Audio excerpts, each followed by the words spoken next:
Good. Good afternoon. Good afternoon. Hello, my name is Mason Luttig-Leapley, MASON My pronouns are he, him, his, and today I stand before you as an openly transgender coach and former collegiate athlete in opposition of LB 574 and 575, my bad. I'm a Nebraska native, born in Omaha, raised in the village of Kennard, population 375. I attended Arlington Public Schools, where the student population floats around 400 students pre-K through 12. My class total was 39 students. I spent my time excelling not only in the classroom, but in athletics. With a 3.75 GPA and a long list of accolades, including 2016 Fremont Athlete of the Year, an all-state first-team nomination in softball, and a top 10 all-time discus throw of 159 flat in Nebraska, along with many others, allowed me to live in any small-town kid's dream of competing in sports at the collegiate level.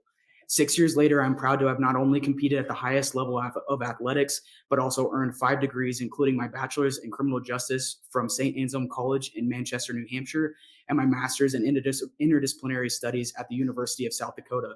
Now, you may be asking yourself, why is the average Nebraskan giving a list of their accomplishments? My answer is, athletic and academic success aside, I was a queer kid who struggled to navigate a very cisgender and heteronormative environment.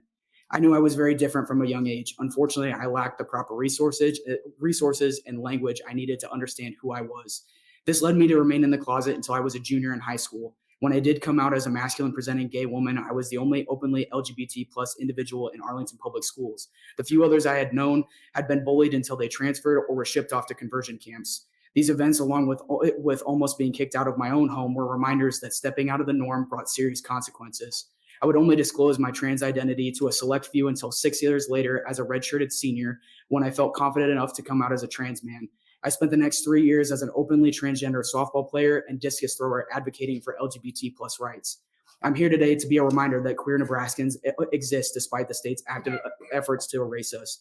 The Trevor Project reported in the 2020 National Survey on LGBT youth mental health that 45% of LGBT youth seriously consider suicide. Just this last year, 14% of those kids attempted suicide. For transgender, the ratio is 1 to 5. The Trevor Project, along with 29 major medical associations, confirm a majority of suicidal ideation and attempts stem from unacceptance. Studies have also proven suicide rates drop over half when the LGBT youth are accepted and affirmed. For myself, sports was my gender-affirming care. It was my escape, and it saved my life more than once. Passing a bill such as LB 575 would effectively tell LGBT youth they have no right to just be kids. How? Here's one example. After winning the softball NJCAA national championship my freshman year, I returned to play my final season with my select softball team primetime. It was a typical season until we returned to Kansas City, Kansas to play in the Memorial Day tournament. A tournament where we annually attended. I vividly remember hearing parents yell out how we were cheaters and that they would win too if they had 2 boys playing for them. My teammate and I blew it off as we knew our head coach had our back, until the tournament director visited our dugout visibly distressed. The way our head coach yelled in defense of her kids is still seared into my memory. What was going on? Well, the combination of our athletic ability and how we looked caused parents to report us, demanding to see our birth certificates. Sorry, you've got the red light for a while. Am I good to keep going? Abby? I don't get to decide, but I understand that some folks in the correspondence list went over. No, that's not true. If anyone wants to ask a question, you can keep going. Otherwise, you've had the red light for a while. Senator Conrad. Okay, thank you, Chairman Merman, and I think that we might have to have a respectful disagreement about how the lights were utilized in the first go around, but we do have a lot of folks to get through, and I know that you are hopefully maybe at the end of your testimony, but I think sharing your lived experience can be really beneficial and helping the committee understand the issues. So, but if you could just maybe wrap it up. Okay, yes, for sure. Absolutely. As a player, it was devastating. We were simply doing what we loved and doing it well. Yet how we looked was evident enough that we didn't belong. Unfortunately, this would be a common occurrence throughout my entire collegiate career. I go on to bathrooms and facilities. Basically, supporters of this bill say create special bathrooms or categories. I see a quick way for bullies to identify the kid that doesn't fit in. I see kids who don't feel safe at home to be who they are, or become that they will become victims of physical, mental, and emotional, even sexual assault because they are outed by their peers, all because they need to use a restroom. It is a basic human right, No kid should fear being sued for, nor should they risk an accident, UTIs, embarrassment, or even harm to answer nature's call, let alone for simply wanting to play sports. Passing LB 575 would effectively protect the bully instead of protecting the bullied. For the sake of all athletes, oppose LB 575. To the LGBT youth in the crowd testifying, watching, or patiently waiting to be truly free, I see you. You are heard. You are loved. Never forget that you're worth fighting for. Thank you. Thank you. Okay. Any questions for Mr. Luttig? Hi. Yes. Thank you, Chairman Merman. First of all, Arlington alumni. Yeah. Long time ago. Long time ago. Can you just briefly, very, very briefly describe